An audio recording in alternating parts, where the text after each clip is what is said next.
We have asked Indonesia formally through a diplomatic note to identify the companies which they have evidence of as being involved in starting these fires.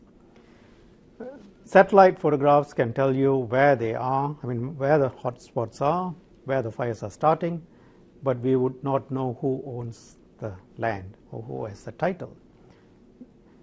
We have had contradictory, conflicting evidence, and that was acknowledged by the President himself, that his officials have contradicted themselves as to whether Singapore companies are or are not involved. But regardless, we have asked for evidence. If there is evidence that companies based out of Singapore or with linkages in Singapore have been involved, we are very firm in looking at what we can do. What specific steps will you take to go after the companies involved?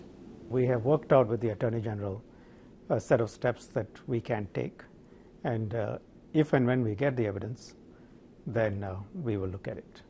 Now, there's a sense amongst the public that there's a lot of complacency involved. This is a problem that has lasted for more than a decade now. There are some vested interests, perhaps, with possible Singapore-linked companies, governments involved. So is there a sense that this issue hasn't truly been addressed? There are many people, many members of the public who take that view, and entirely justifiably, that the problem has not been addressed.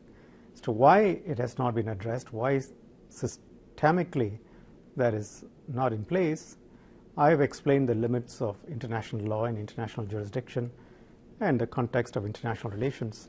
We can take certain steps. As I said, we cannot say nothing and do nothing. We will take those steps.